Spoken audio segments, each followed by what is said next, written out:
The following is a production of the Ultimate Fantasy Sports Network.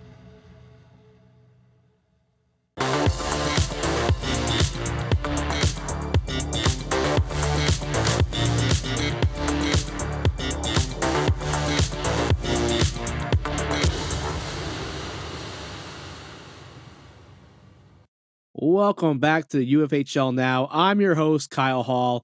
And with the trade deadline behind us and the prospect rankings all done, we're going to bring in Mr. Insider Larry Fisher here early today to be my co-host for this week's episode. Larry, no pressure, but we get you for the FaceTime the entire time. How you doing? You had last week off. We let you take the week off after all the hard work, so great to have you back. Yeah, looking forward to it, Kyle. And big shoes to fill. The Johnson brothers were a great interview. That was an awesome episode you guys had last week. And like I said, coming out of the trade deadline, it's exciting to see how these additions that franchises have made are helping them make late races or climbs in the standings. And obviously, there's the injury factor down the stretch too. So we know we're officially into the final month of the regular season now. So it's going to be a lot of fun throughout the Ultimate Fantasy Hockey League, top to bottom, as we get closer to the playoffs. Like you said, it's tough to imagine we're in a final month of the season now. It's crazy, but let's take a look at the standings because we had some shakeups this last week. Although the number one team still standing on top is the Royals, who have just right now, the team has really come on here. Larry, we've been talking about it. I mean, since the month of February, they've really come on. The Titans and Royals still sticking there at 1-2, but the Royals with a 121-point lead there to lead it off. Then West Coast Express, the Grizzlies and Stingrays still make up the top five. Now, what you're going to see changes this week are the Yetis jumping up one spot to number 7, the Ice Vikings falling down to number 8. And then towards the bottom of our top 16 here, the Stallions up to number 14, one spot up, and the Battlehawks dropping down one spot to 15. But when you look at the Yetis, you look at 628 points away. There's a bunch of teams right there. Right behind them, Ice Vikings just 3 points behind. The Gators are also gaining on them. But then the number 10, Can West, at 671, have Red Army right on their heels. Great battles. Kamikaze right there, 811 points away. So the playoff, all the matchups are not set yet. But Larry, how exciting has it been this year, seeing these standings jump around up and down, and now kind of seeing the Royals and Titans now as a two-team race here towards the end of the season, battling out for that regular season championship. Yeah, Kyle, starting at the top, the Royals, obviously, first franchise to 4,000 points this past week. A huge milestone, huge accomplishment for the Royals. It's funny that they're really powered by the Florida Panthers, and that Arnie sort of was the first person on the Panthers bandwagon to start the season.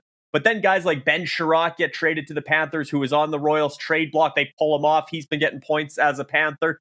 Obviously, they're led by Jonathan Huberdeau, who's setting every record in Panthers franchise history. Became the highest scoring regular season player in franchise history this week. Previously, highest scoring left winger. Just setting record after record, as Huberdeau being sort of Ovechkin's the face of the franchise, but Huberdeau is their top fantasy point getter this season. Also, they traded for a guy like Ryan Lomberg, and you go up and down the roster. They're strong because the Panthers are strong largely, and then the Flames too. They acquired Matthew Tkachuk in exchange for a big blockbuster prior to the season that involved Quentin Byfield going to the Stallions. And obviously, Matthew Tkachuk's been worth his weight in gold for the Royals. He's in the top 10 overall fantasy point getters this season as well. And Ovechkin not far behind. So the Royals are having a dream season, just the way Arnie Brent and new assistant GM Jason drew it up. And certainly the Titans aren't out of it yet. You look at 120 points. That sounds like a lot, but just think a few weeks ago, Kyle, it was the Titans that were 142 points up, and the Royals flipped the script over a matter of a week or two. So with almost exactly 4 weeks remaining in the regular season through Friday, April 29th. Lots of potential still for the Titans to take a run. And then you get into that 2 to 5 range. There's still potential movement between Titans, West Coast Express, Grizzlies, and Stingrays. And then I think that group of 4, and then the 6 to 9 range is probably the most interesting within the top 10. Yetis are now with, like I said, they're one of the quick risers, and they were a franchise in the preseason rankings, Kyle, power rankings, that the Yetis had the most first place votes. So out of the franchise that submitted power rankings, the Yetis had the most support to win the regular season this year. Obviously, some injuries, some bad luck along the way, but they've really picked it up now in the month of March, and they're rising. They were down at, I think, 12th at the start of the month of March, and now they're in 7th within 55 points of 6th within uh, uh, striking distance of Rock Republic in 6th place. But you mentioned Ice Vikings only 3 points behind Yetis, and the Gators also right there. So 6 to 9 with Rock Republic, Yetis, Ice Vikings, and Gators. That's going to be a good battle to watch. And then interesting in the 10 to sort of 14 range, Outlaws are coming on strong. Stallions are gaining some ground. But certainly you look at the playoff matchup there with Red Army trying to chase down Can West Generals. And as you know, Kyle, the Can West Generals had a big loss this week. Clayton Keller, their breakout star from the Arizona Coyotes, suffered a broken leg, out for the season. Obviously, should be recovered for the start of next season. He was on pace for 34 goals, 76 points. He was their leading point getter, the Generals' leading point getter, 228.22. But now he's likely to be overtaken, obviously, down the stretch by Michael Bunting, who's been another surprise for the Generals, 223.24 fantasy points. So big blow for the Generals as far as losing Clayton Keller and Ken Army to round out that top 10 is one of the storylines. And you mentioned the Stallions, acquiring Jeff Skinner for Bo Horvat. Skinner's been hot. They got the pairing there with Skinner and Paige Thompson. So yeah, the Stallions are another franchise that have been on the rise over the past week, along with the Yetis. Yeah, I hate to see it. The Johnson brothers come on and their top player goes out right afterwards. But that's not the bump we need on this program. They stay in the top 10, but literally hours after talking about how great he's been, he goes down with a season-ending unfortunate injury. So I hate to see that for them, because I do thank them for taking the time to come on their show, and I hope that wasn't a jinx. All the positive talk we had about them, though. But really exciting news we want to share with you today. Now, the Founders Cup will be decided on the night of the 29th, but the Klein Cup Championship will start on May 2nd, and we are going to reveal the brand new logo for this year's championship. Yeah, great job by Commissioner Andrea Karanduk putting together the logo for the 2022 UFHL playoffs. Much like the NHL has a unique logo every year for the playoffs, our Commissioner Andrea Karanduk has done the work to get the playoff logo for UFHL, and I'm not sure if we have that graphic, to be honest, Kyle. I may not have had it in the graphics package, so it's on Twitter though. Check it out on Twitter. The at the UFHL is certainly where you can check out that playoff logo. But yeah, great job by Andrea putting that together, and looking forward to, like I said, handing out the Klein Cup again this season. But first, the Founders Trophy for the regular season winner, with the Royals being the front runner between now and April 29th. But certainly we'll get that playoff logo plenty of FaceTime here on UFHL Now in the weeks to come, as we're only 4 weeks from the playoffs. It'll be a constant sight for everybody watching UFHL Now. Well, there you go. We don't have the logo right now, but go on their Twitter account, UFHL Hockey, UFHL Now, or we'll post it with the episode as well. So it'll be out there. But it's awesome. I've seen it. It's a beautiful logo. Better than NHL's logo that they have for their playoffs this year. But let's get into some of the playoff matchups now. We've talked about the standings. Let's look at the most updated playoff matchups. I think the one battle that I really want to talk about with you is the Godfathers, who are just trailing the Battlehawks by 83 points now for a wild card spot. That's the one battle that I really see, might actually, they could overtake them here. We've seen there's been swings in a week where you can see a team drop like that. Yeah, absolutely. I think, the 2-3 matchups, when you're looking through the playoff picture in both conferences, the number one seeds look, fairly locked in each division. And actually the 2-3 matchups, the order could flip. Like Red Army could go ahead West Generals, but neither of them are catching the Grizzlies, and unlikely either of them are falling into a wild card spot. Stranger things have happened, but it's looking like the 2-3 seeds are locked in. So really what we're looking at, Kyle, is the wild cards, and specifically in this Allen Conference, where, like you said, the Godfathers have with the Stallions overtaking the Battlehawks for wild card 1 and moving ahead by 20 points or so in the standings, and Stallions have been hot lately. Now the focus shifts from, can the Godfathers catch the Stallions, to can the Godfathers catch the Battlehawks. 83.13 points behind. Like I said, that's very doable. The Battlehawks have been battling injuries going back probably to the All-Star break at least, and probably before that they've had handful of regulars out. Mick Bertoni and Alessandro have been dealing with, and Serge have been dealing with a rash of injuries in the second half of the season, which, not that long ago, Battlehawks were in that 8, 9, 10 range, sort of hanging around the top 10 through Christmas. And then the injury bug bites. And then, of course, you lose man games that way, and they're starting to slide a little bit. They're going to lose Joel Kiviranta on waivers today because they activated Johan Larsson. But certainly the Battlehawks are going to try and hold off the Godfathers. But like you said, the Godfathers, a guy like Casey Middlestad's heating up. Miro Heiskanen's back from the IR. You look at the Godfathers, and they seem to be gaining a little momentum. And certainly the Battlehawks have been falling back to the pack. So that's the playoff race to watch in the Allen Conference. And it'll be interesting in the Legends Conference as well, Kyle. Again, when you look at the Legends Conference playoff picture, the one seeds in both divisions are essentially locked in with obviously the Royals and the Titans. And then those 2-3 matchups as well seem to be, very unlikely. I mean, maybe, no, I don't. I'm just looking at the numbers, and I don't think anybody's bumping out a 2 or 3 seed there either. So yeah, I don't you're think looking so, again. Yeah, you're looking again at the wild cards with 4 weeks to go. And really, the Brutes are the only one. I mean, the Mystics are probably too far behind at this point, although they've been one of the hotter franchises in the UFHL over the past 2-3 weeks. The Mystics are coming on strong, but too little, too late, I think. So the clock's run out on the Mystics. So it's really down to the Brutes are the only one that have a realistic chance of pitching the expansion Bentley Jacks. And that gap's 128.51 points, Kyle, as of today. But it has been as low as, 85, 90 points, kind of in that 80 to 140 range, depending on the night. So are the Brutes out of it? Not necessarily. I know they're kicking themselves a little bit this week. They had Ross Colton on the bench for his career night this week. He had 2 goals and an assist, including the game-winning goal. I think he had 11 fantasy points, and they accidentally missed their lineup that night. So they're down some points there, but that happens across the league. Everybody has a lineup miss here or there. So Ross Colton accidentally stuck on the bench that night.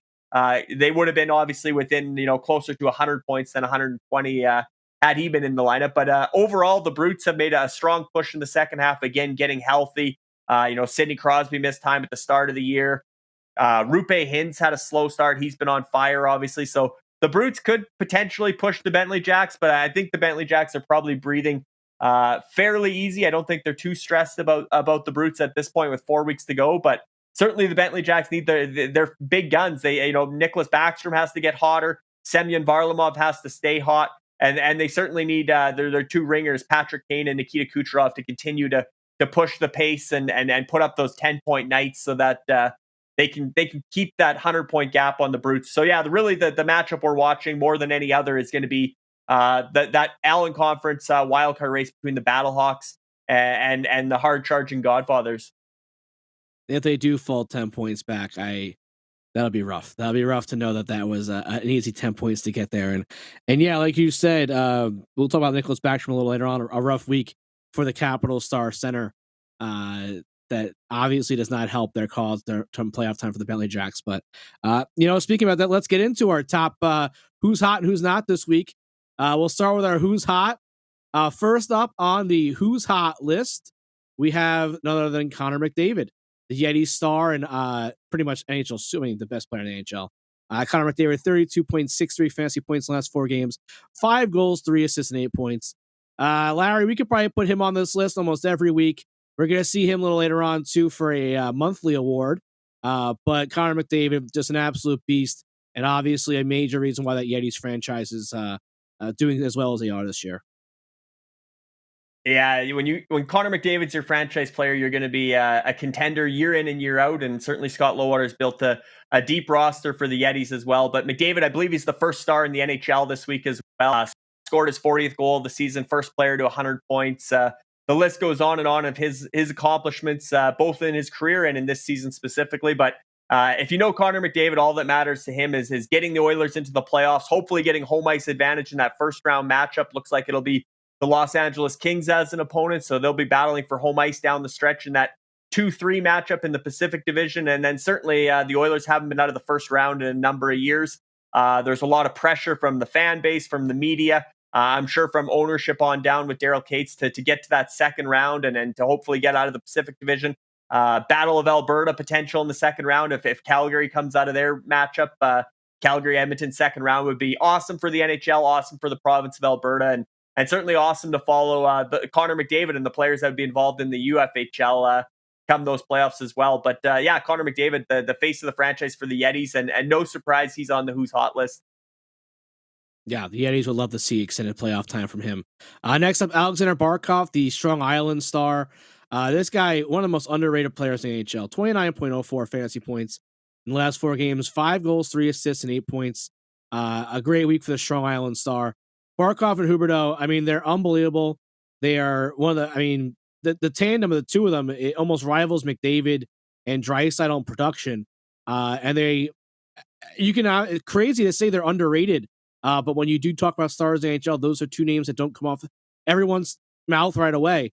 But a guy who's had an outstanding season and a great building block for Strong Island to have in a superstar like Barkov. Yeah, Strong Island's building young. They've got a lot of players from that 2017 draft class. Barkov's a little bit older, but he's still right in the prime of his career there. They have a real nice franchise player in Barkov. And you mentioned Florida being underrated or under the radar. I think that changes, assuming Florida, if they can, we talk about the Battle of Alberta. Well, how about the Battle of Florida? If that's Tampa Bay, Florida in that second round, we've seen some almost line brawls already in the regular season, but the fire in that series, and especially throw Claude Giroux in there now, I think Tampa, Florida would be an awesome rivalry for the NHL to see in a best-of-7 playoff series. And I think as much as we say Florida's under the radar and underrated, if they could knock off the 2-time defending Stanley Cup champions in the second round of the playoffs and maybe some rats hit the ice, I think you'd see the Florida Panthers and Huberdeau and Barkov be household names and MVP candidates and top of mind heading into next season, as opposed to being sort of under the radar. 100%. Next up, this guy was just traded the trade deadline. Matthew Joseph, the Gators, 29.90 fantasy points in just 3 games this week. 3 goals, 4 assists, and 7 points. The Gators have to love to see this production out of Joseph. His brand new, doing this up in Ottawa, a team that is pretty much shutting down for the rest of the season. But a guy that obviously, like I just said, got moved to the trade deadline in a deal I believe was for Nick Paul. But it's obviously found some footing up there in Ottawa and playing a bigger role. So the Gators have to love seeing this production and much more ice time for Joseph as well. Absolutely. And Nick Paul was probably close to making your Who's Hot list too. He's been putting up points with Tampa. So that trade's worked out for both sides. But Matthew Joseph, like I said, when you look at the UFHL and which players are going to get a bump from a change of scenery in the NHL to help their UFHL franchise, well, Matthew Joseph in Ottawa is certainly getting that trade deadline bump. And first career hat trick, 3 assists again in yesterday's game. So I mean, he's piling up points in Ottawa and still a young guy just entering his prime. So it looks like he could suddenly be part of that core going forward with the Ottawa Senators. And that's certainly great news for the Gators going forward as well. Yeah, no, and next up on our list, Brad Marchand. I mean, this guy, say what you want about him, the guy gets it done night in, night out. West Coast Express star, 25.02 fantasy points in just 3 games, 3 goals, 3 assists, and 6 points. West Coast Express will really need him and hope that Boston makes it deeper on the playoffs to help them in the Klein Cup. But this guy, again, even the postseason, is a big-time performer in the postseason, just a stud. Whatever he does on off the ice, it is what it is. But with Boston just 2 points back now, both Tampa and Toronto there in the Atlantic Division. Boston will be looking at a home series and getting out of that wild card. They've been red hot lately, and Marchand's been a big factor in that. Yeah, speaking of rats on the ice, Brad Marchand, although he's been a lot better behaved this season, although against New Jersey, he actually would have had another goal. He would have had a hat trick. And I believe the play was probably onside, although there was a player changing with the long benches in the offensive zone. There was a player heading off, and he took a pass that was onside among the passing play, went in and would have scored his hat trick against New Jersey. And then PK Subban sort of gave him a bit of a headlock afterwards because he tucked it in, even though the whistle had went. But always semantics with Brad Marchand, but you nailed it with West Coast Express. They're looking at a strong playoff run, and certainly Boston. If Boston goes far, that'll help. And if Marchand's leading the way, that would help West Coast Express because they're going to be in a tough matchup with the Gators in the first round. You got Marchand on one side, you got Marchand on one side, you got Nathan McKinnon on the other side. So I mean, you got some franchise players from some powerhouse NHL teams and only one of them is going to make it through the first round in the UFHL playoffs. So that'll be a fun matchup. Marchand against McKinnon, West Coast Express against Gators. But certainly West Coast Express is happy to see Marchand on the Who's Hot list heading into April, the final month of the regular season. Yeah, and now our only defenseman to make the Who's Hot list this week, Morgan Rielly of the Titans. The Titans are going to need more weeks like this to try to catch the Royals here in the last couple weeks, but 22.45 fantasy points in his last 3 games, 2 goals, 4 assists, and 6 points. The Titans star defenseman. Big week for Morgan Rielly. As like I said, Toronto just 2 points ahead of Boston from a wild card spot there, desperately trying to hold on to a 2 or 3 seed to stay away from that wild card. Yeah, they don't want to play Florida in the first round as a wild card, or whoever comes out of the Rangers or whoever comes out of that Metro as well. Carolina's looking loaded. So Freddie Anderson knocking the Leafs out in the first round with goaltending question marks in Toronto probably wouldn't go over too well.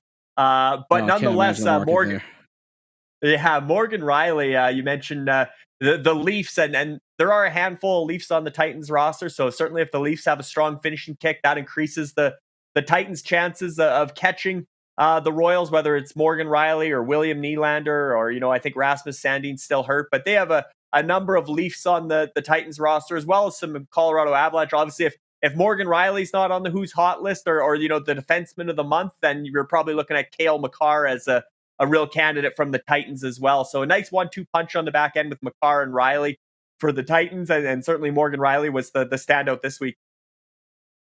And then our goalie of Who's Hot this week, Semyon Varlamov. I mean, he shut down my Rangers this week. 24.30 fantasy points in his last 3 games for the Bentley Jacks goaltender. He went 3-0 with a 1.67 goals allowed and a 9.52 save percentage. Varlamov's been getting the starts in the island now that taking over with the injury to Sorokin, and he's played very well in his absence. The Islanders have been playing really well lately. They're finally finding their stride a little bit. They've won their last 4 games. They're now 32, 27, and 9 on the year. So they're over 500 again. They're still 11 points back of Washington, so I don't think they can catch them. A little too late in the year to get going for the Islanders.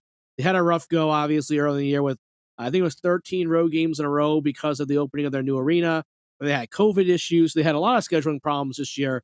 But the Islanders have finally found their footing, and Bentley Jacks could really see it pay off for them if Varlamov, who was surprisingly not dealt at the deadline, continues to get the starts there on Long Island. And the way he's playing, there's no reason to take him out of net right now. So they can really benefit from this, and this can really push them to clinch that Klein Cup playoff berth. Yeah, this is huge for the Bentley Jacks. Like I said, to clinch that second wildcard spot in the Legends Conference, because Semyon Varlamov, they acquired not that long before the trade deadline.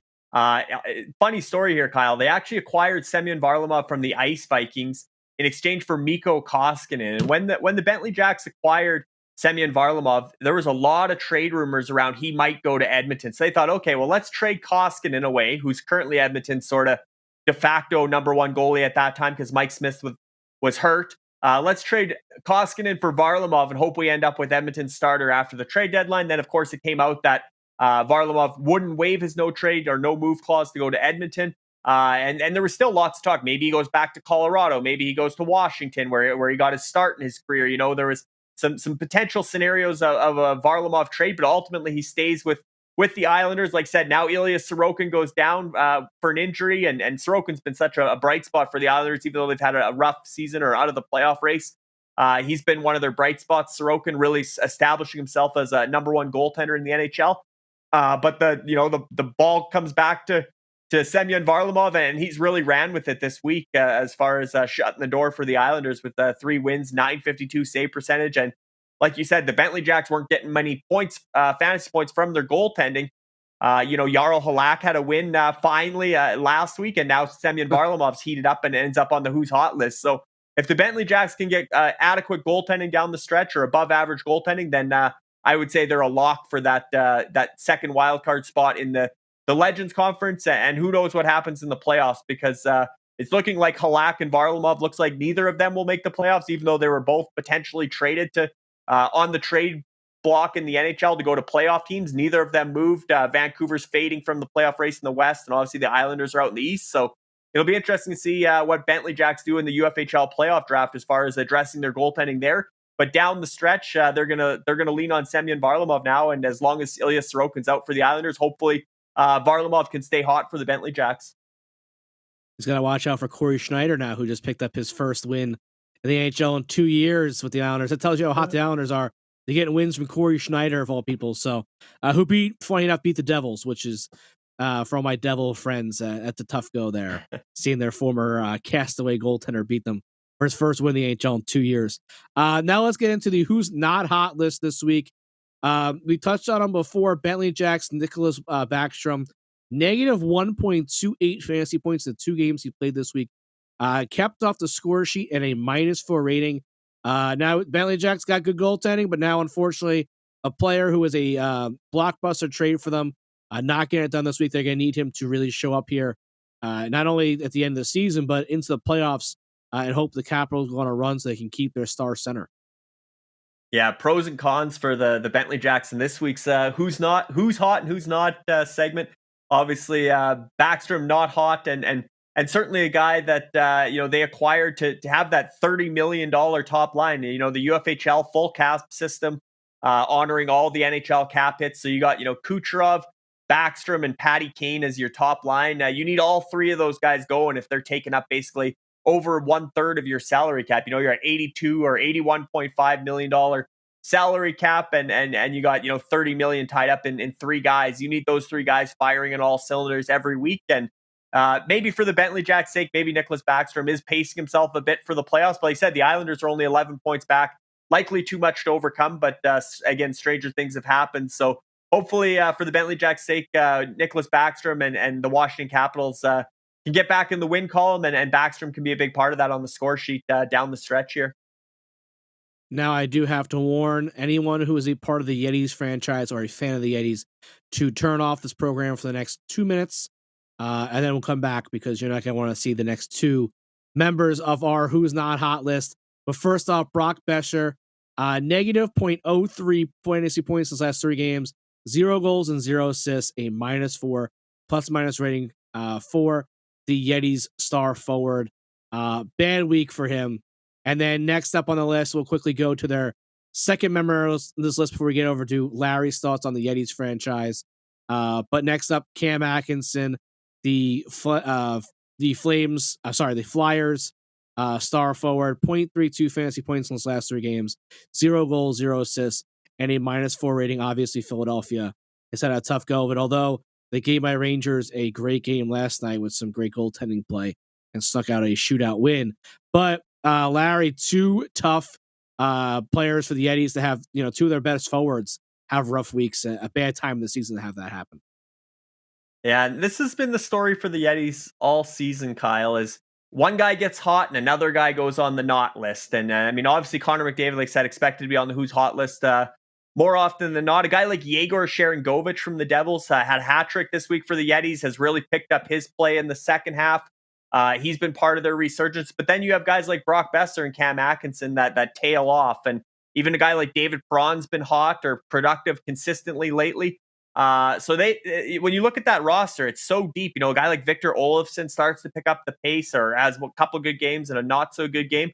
But they haven't had the whole lineup firing in all cylinders all at once. Even you look at their defense, it should be strong.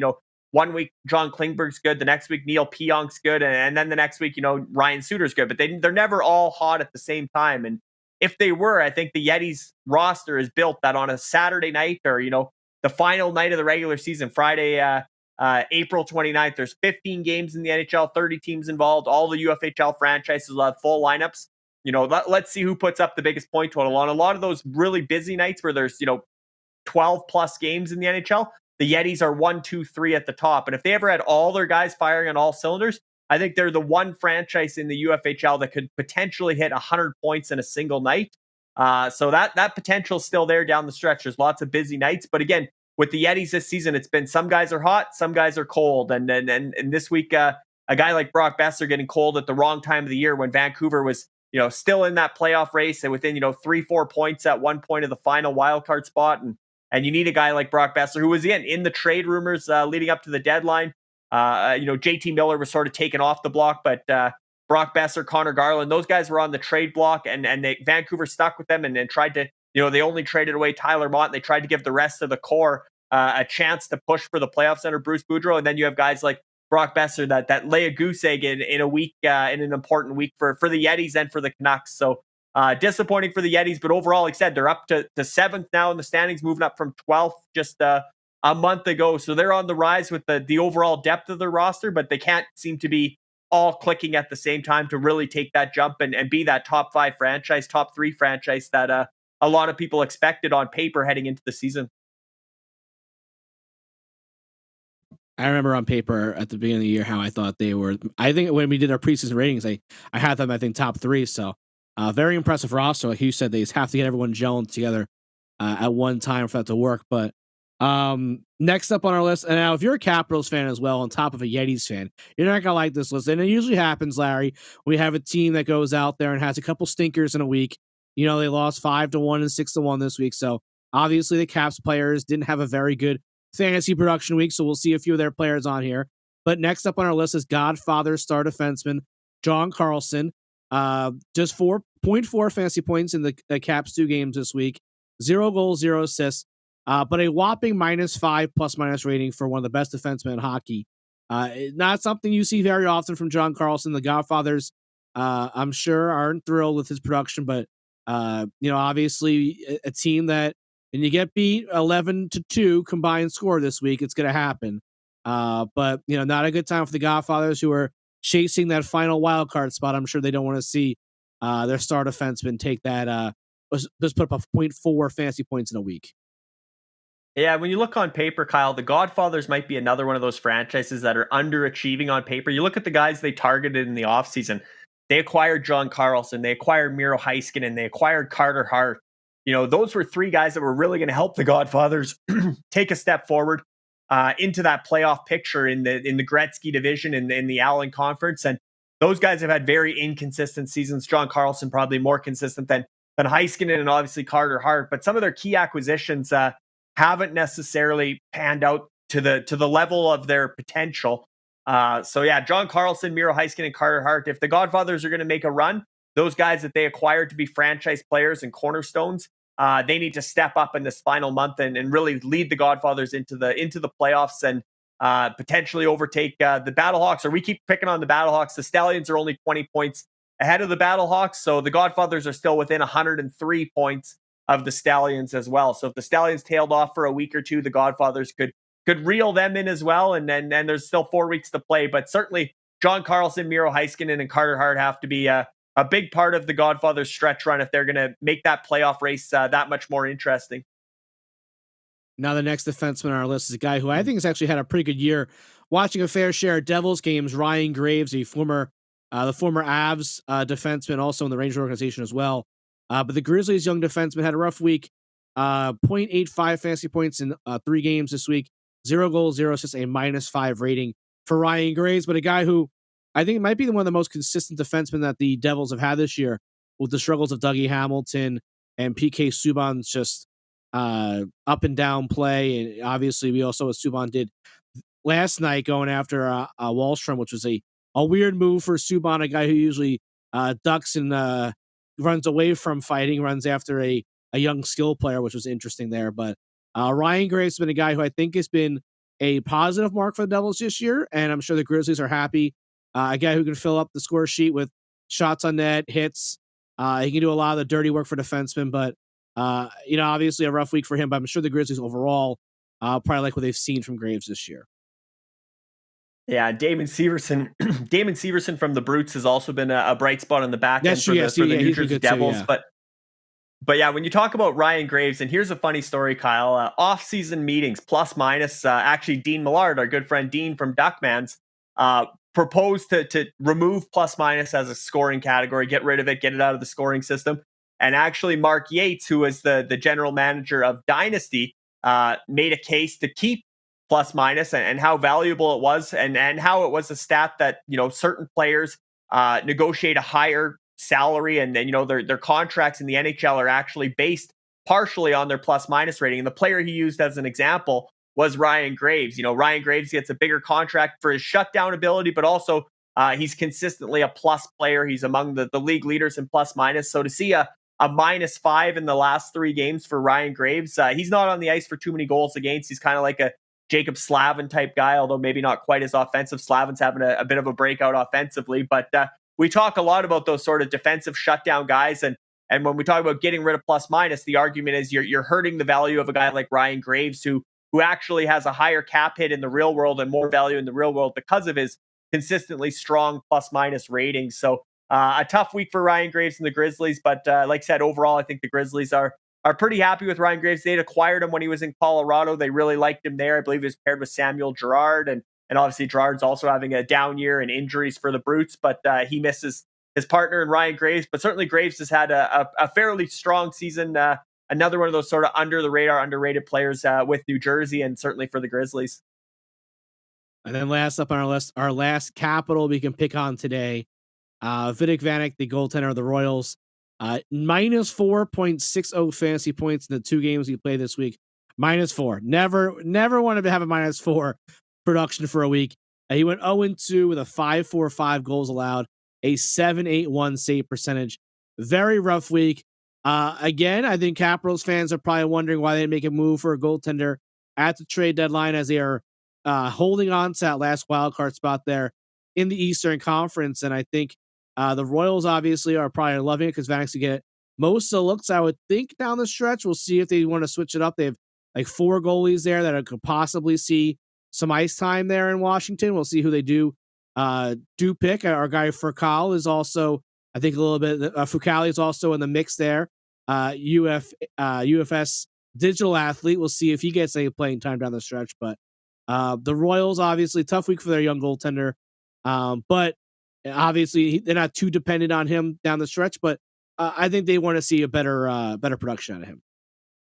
Yeah, and the Titans did close the gap by about 10-15 points over the course of this week. And when you wonder why that was, you look to the crease, and Ilya Sorokin sidelined and Vitek Vanacek putting up a minus 4.6 fantasy points. Anytime your goaltending tandem comes out as a negative at the end of the week because Sorokin was sidelined and Vanacek wasn't playing well, that's a tough blow for the Royals. But again, luckily they got all those Panthers filling the net and filling up the stat sheet to offset some struggles in the crease. But certainly the Royals, if they want to hold off the Titans, you look at we'll get to the Titans goaltending and how effective it's been this season.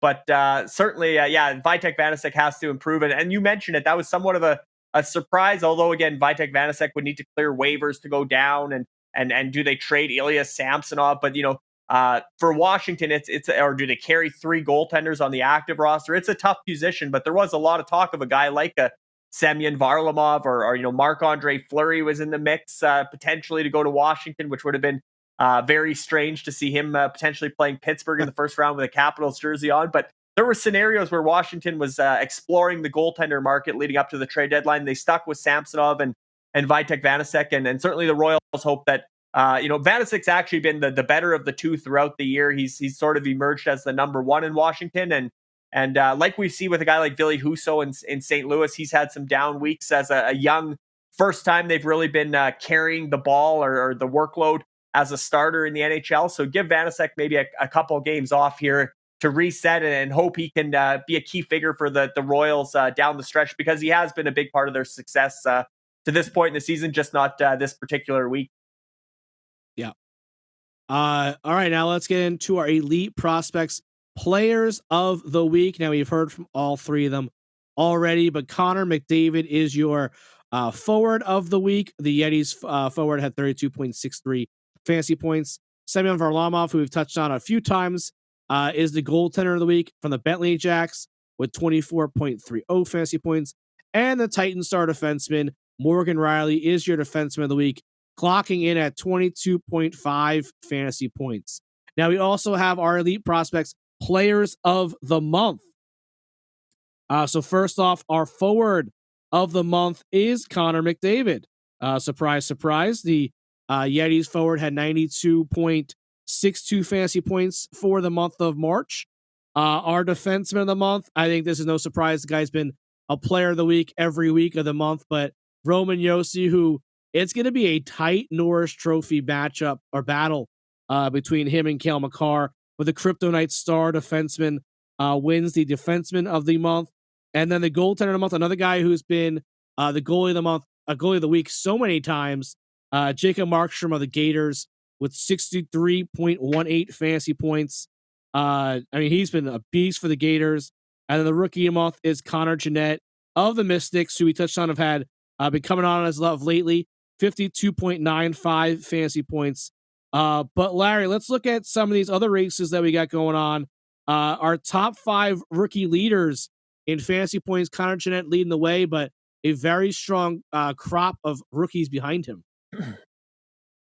Yeah, Kyle, and Tanner Jeanette was the first repeat winner of a monthly award. He won the Rookie of the Month for December and now for March. So he's built up a lead, and it's interesting because I don't know how much his name is being factored into the Calder race in the NHL. Obviously, you look at some of the sexier prospects on this list, the Moritz Seiders, the Trevor Zegras, and the Lucas Raymond. Obviously, they're trailing by a fair margin of Tanner Jeanette and the UFHL, and obviously we're going to hand out our inaugural Timo Solani trophy for the UFHL's Rookie of the Year, which this year will be based on fantasy points. In years past, we've just given the Rookie of the Year to whoever gets the Calder in the NHL, but we said, well, that doesn't make sense. It should be how valuable the rookie is within the UFHL based on fantasy points. So Tanner Jeanette's the front runner. Moritz Seider, Mo Seider for Detroit and for the Battlehawks has slowed down a little bit in the second half, which maybe again speaks to why the Battlehawks have slid a little bit. But that's 25 points, 30 points. That's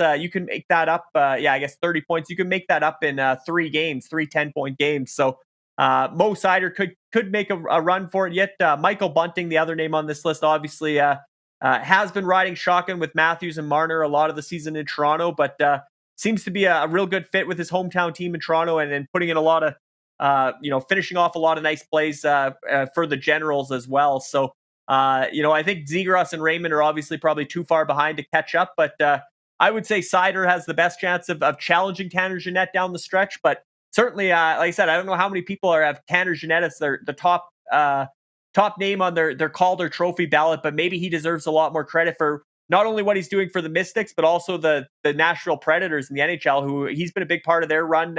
And again, he's a guy that hits every category in the UFHL. He's getting hits, he's getting shots. He's not just scoring goals and putting up standard points. He's hitting all those other categories as well, which is why his name's at the top of this list.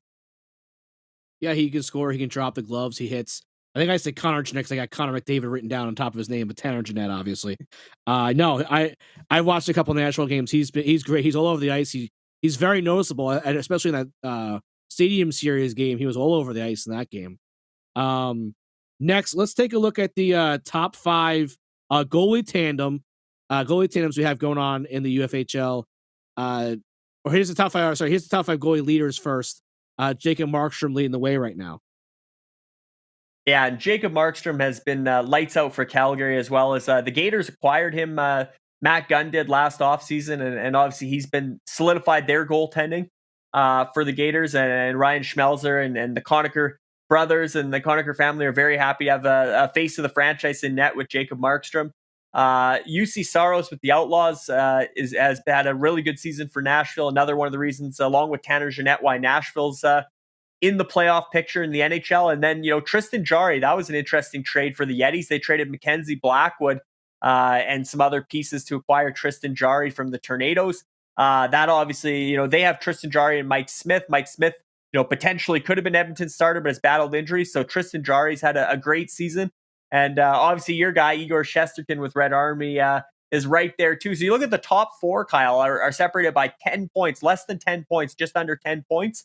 And that's one night for a goaltender in the UFHL. You look at Vidic Vanick minus 4.6 points. You have a rough week, you can go down. But when you're the top goaltender of the week, you can have a 30-point week quite easily, and certainly a 10-plus point night. So that's going to be interesting for the award is called the Dominic Hasek Trophy, another new award that goes to the goaltender with the most fantasy points in the regular season. So again, now we're in that final month. We can really start looking at some of these awards and the front runners, and Jacob Markstrom's currently the front runner for the inaugural Dominic Hasek Trophy, but that will be hotly contested.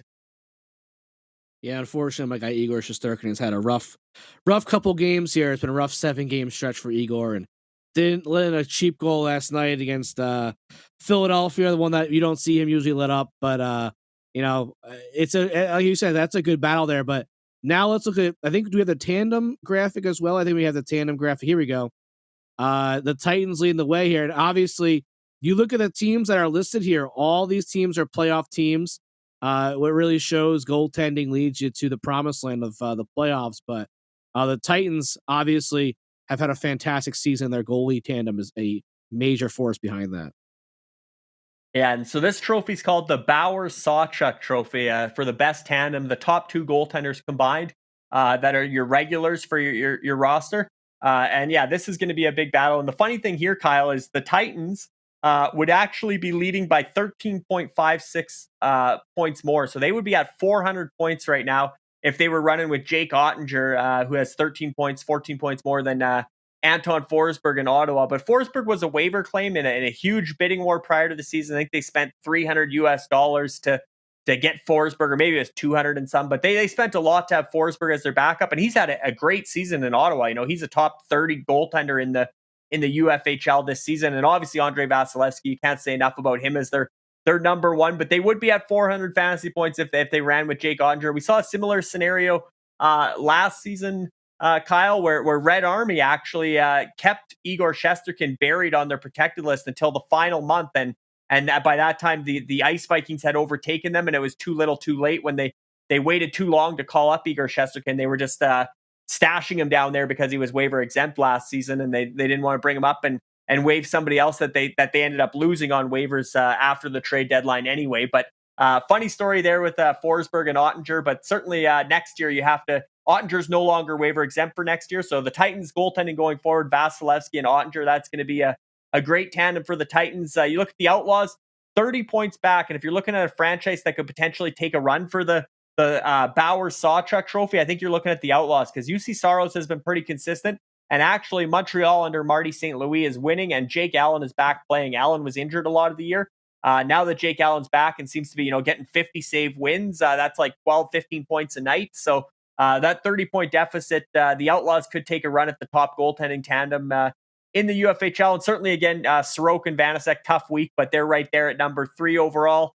The Gators with Markstrom, the goaltending leader, but Brossoit not offering a whole lot as a backup there. So they're down at 4th. And then we mentioned the Yetis with that Tristan Jarry, Mike Smith tandem. The top 5 that are all... Actually, there's 8 franchises, Kyle, that have goaltending tandems within 75 points, all above 300. So obviously, beyond this list, you have the Generals with Thatcher Demko and Pavel Francouz, Red Army with Shesterkin and Daniel Vladar, and then the Ice Vikings with Koskinen and Alex Nedeljkovic. So there's a lot of good goaltending tandems within that 300 to 400 point range in the UFHL. But right now, it's going to be hard to knock the Titans off on top with Vasilevsky and Forsberg. But if anybody's capable of doing it, it'll be the Outlaws with Saros and Jake Allen. Now let's take a look at some more player awards. As we get closer to the end of the year now, this is obviously races we want to keep an eye on. So we've gone over the goaltenders of the year, the rookies of the year, the tandems of the year. Now, overall, let's look at some of the players of the year. The player awards for the top 3 franchises of player awards.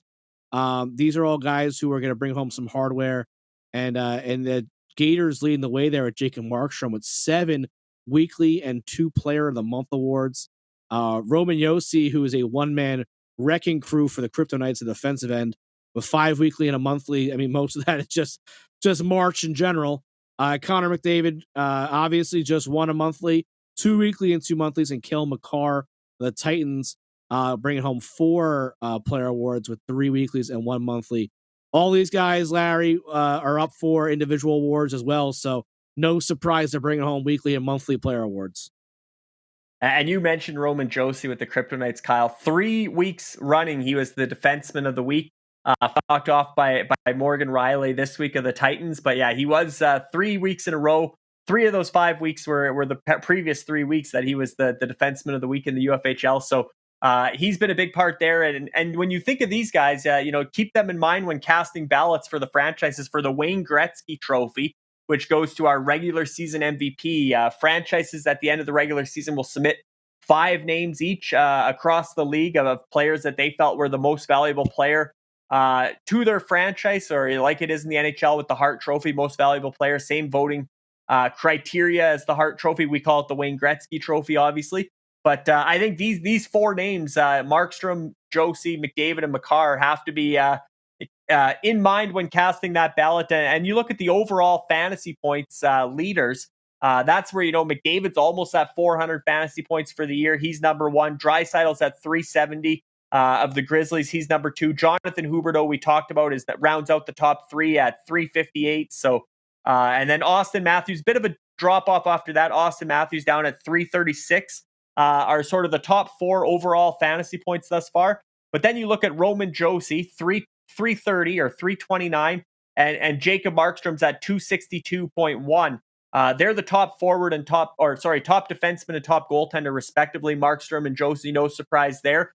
So they deserve consideration as well. And people say, Markstrom 262, that's quite a bit lower than McDavid at 400, but that's simply because McDavid plays all 82 games and Markstrom has to give the net to Daniel Vlader 20, 30 times a year. So they get less games played, thus less overall total fantasy points for goaltenders. But all in all, you think about those names and maybe Draisaitl, Huberdeau, Matthews enter the equation. But those four, when you look at the player awards, the guys that are consistently showing up in the weekly and monthly player awards, Markstrom, Josi, McDavid, Makar, it's going to be fun to see who ends up coming out the winner. And the way that works, Kyle, all franchises submit 5 names that they feel are the MVP, regular season MVP in the UFHL.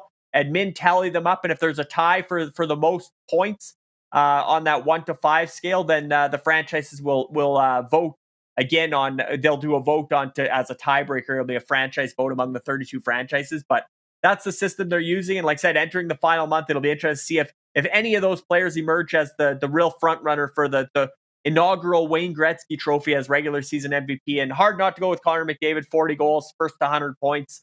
Obviously a perennial Hart Trophy candidate, but you look at the NHL, there is lots of talk of Roman Josi, lots of talk of Jonathan Huberdeau.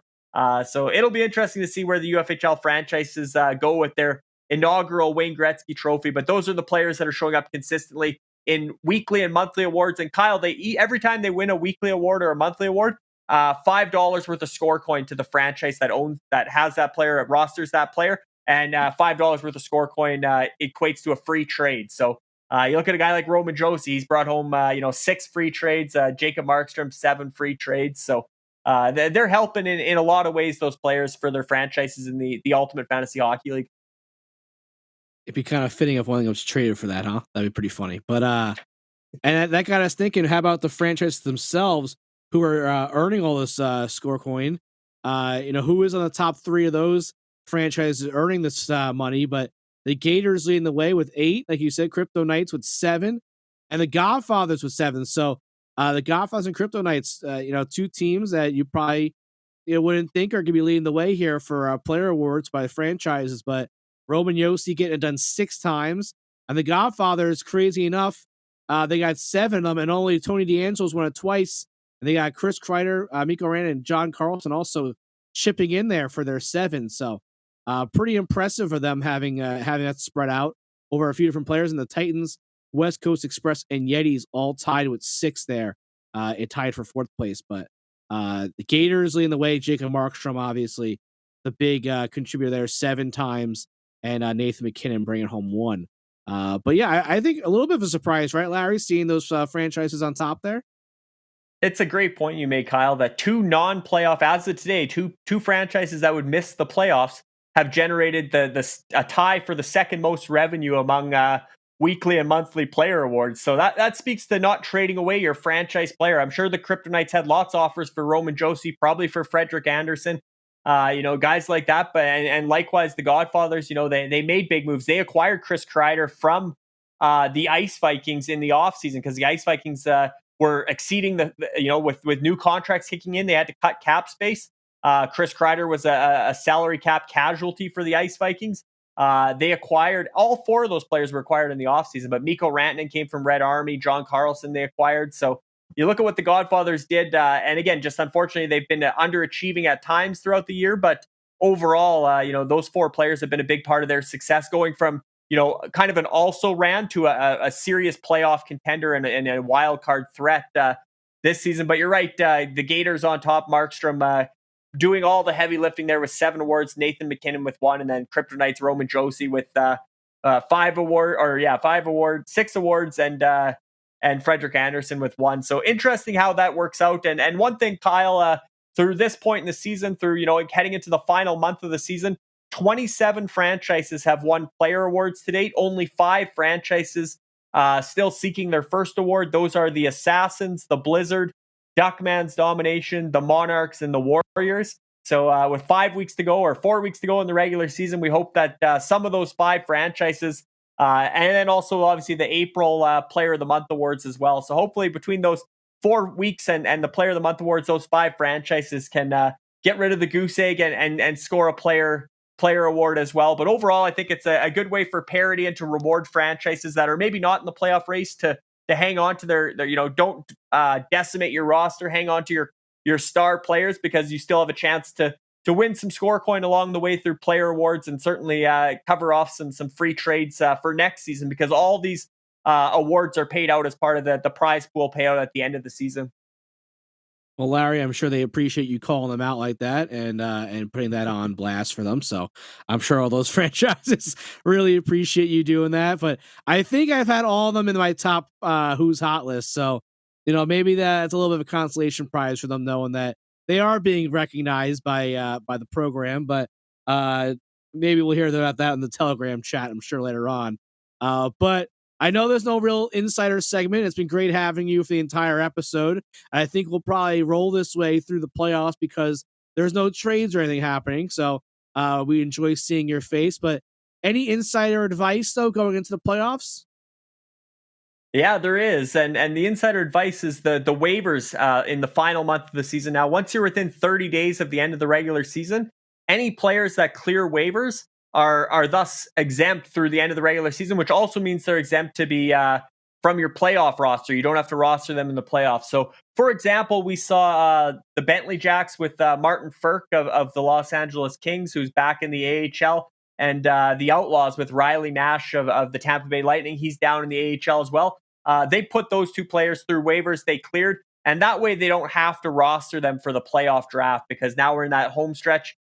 They won't expire. Their 30-day exemption covers the playoff draft. So those players are safe. They don't have to be rostered for the playoffs, even though LA and Tampa are obviously going to be in the playoffs. Outlaws don't need to have a spot for Rielly Nash. Bentley Jacks don't need a spot for Martin Ferk. So it's going to be interesting to see which franchises take that risk down the stretch, Kyle, of placing players that are maybe bottom end of the roster, healthy scratch, 4th line, 6th D. Do you want them on your playoff roster going into that playoff draft, or do you want to try and risk backup goaltenders? Try and risk getting them through waivers, hope a non-playoff franchise doesn't, claim them and make room for them on their roster. Sneak them through waivers between now and the end of the season, and then you have them as an exempt option. They don't have to be on your playoff roster. Because the way it works, Kyle, is when the regular season ends, anybody who's on your active roster who's not waiver exempt, if their NHL team made the NHL playoffs, they're automatically on your UFHL playoff roster heading into the playoff draft. And it's a real tight turnaround there. Regular season ends on Friday, April 29th. The playoff draft, this is being announced here now. This is the first time I think we've teased it, but it will be on Sunday, May 1st.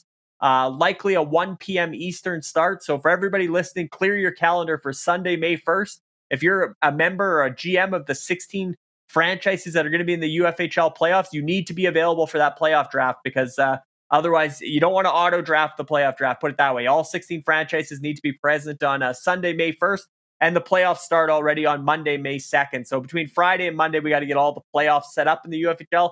A lot of work, tight turnaround, but Sunday, May 1st will be a big day. But your players have to be on waivers, placed on waivers before game time on Friday, March 29th. If you want them off your roster, they would clear then on Saturday, April 30th. They would clear waivers, and then you'd be able to not have them on your playoff roster come Sunday, May 1st at 1 p.m. Eastern. So that's how that process works. But certainly, again, if their NHL team is playoff bound, they're going to be on your playoff roster unless you get them through waivers between now and the end of the regular season, which then allows them to be exempt from your playoff roster. So if you don't want those bottom end of the roster guys on your playoff roster, you got to find a way to get them through waivers between now and the end of the regular season. And this also helps, Kyle, with parity, because a bottom end of the roster for the Royals or the Titans might be a second, third liner for some of the rebuilding franchises at the bottom of the standings. So it does sort of distribute the parity a little bit too, as we've seen. Joel Kiviranta was claimed today from the Battlehawks, so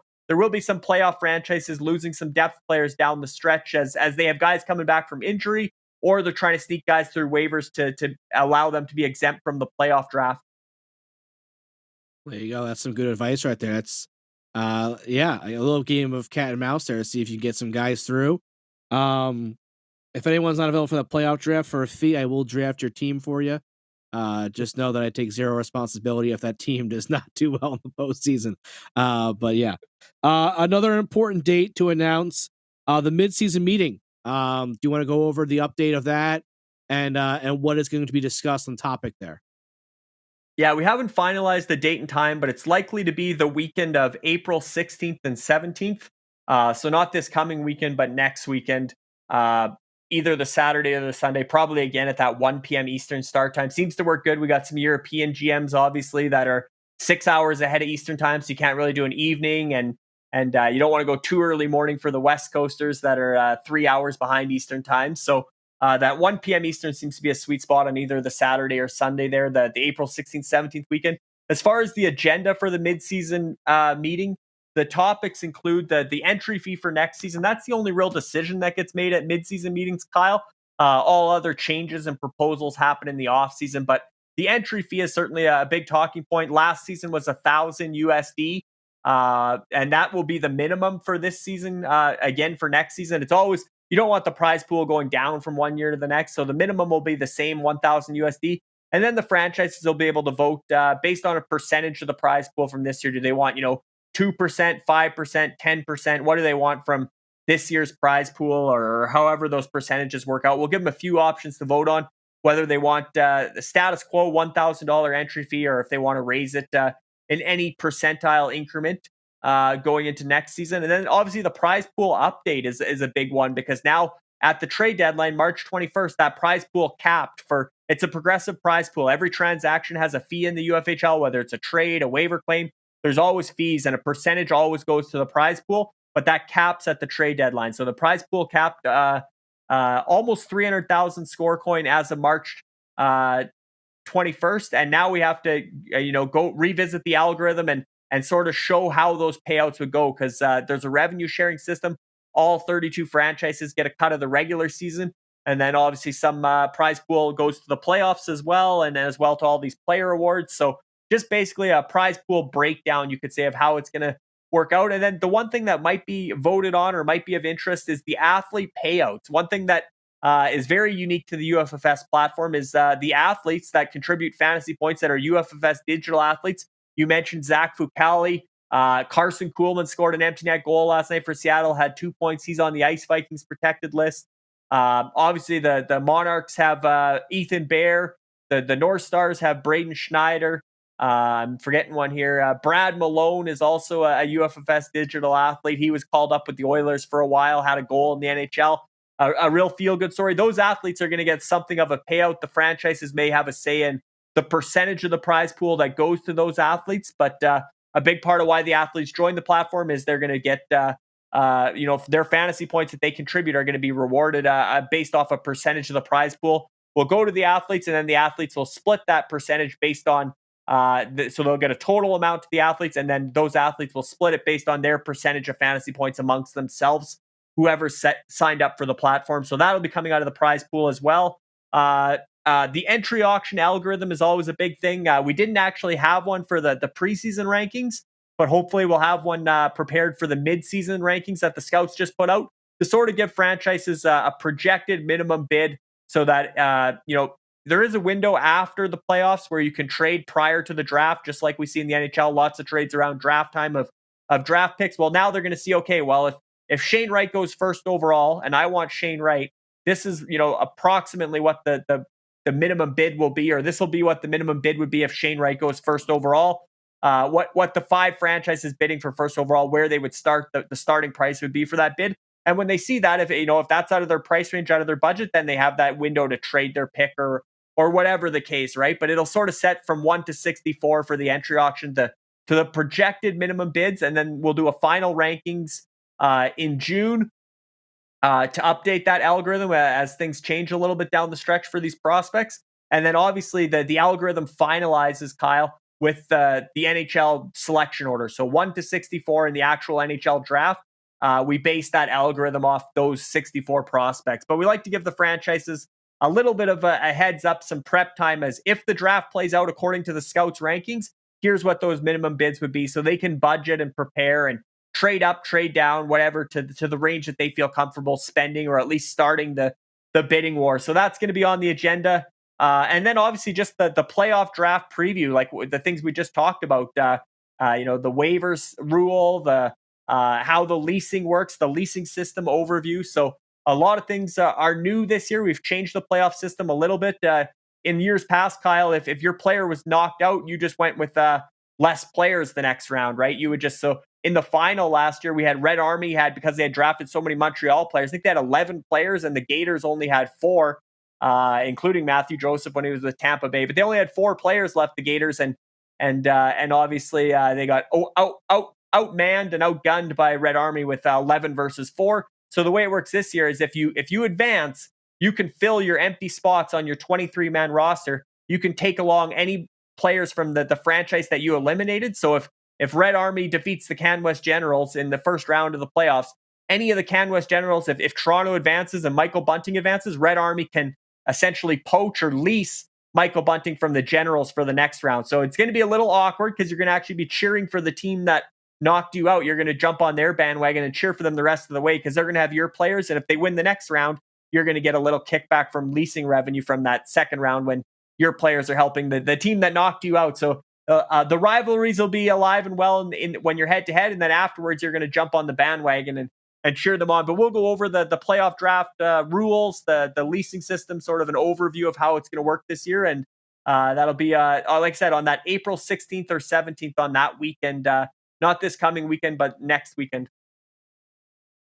It is all coming to a quick end here, Larry, with last month of the season, the Founders Cup, Founders Trophy being handed out in just a few weeks, and the Klein Cup championships. And again, make sure you go on the UFHL Twitter account to see the brand new Klein Cup logo, which will be released right after the show comes out. We'll have it all up there on our social media accounts to share with everyone. Larry, thanks so much for everything. Anything before we leave for the folks at home?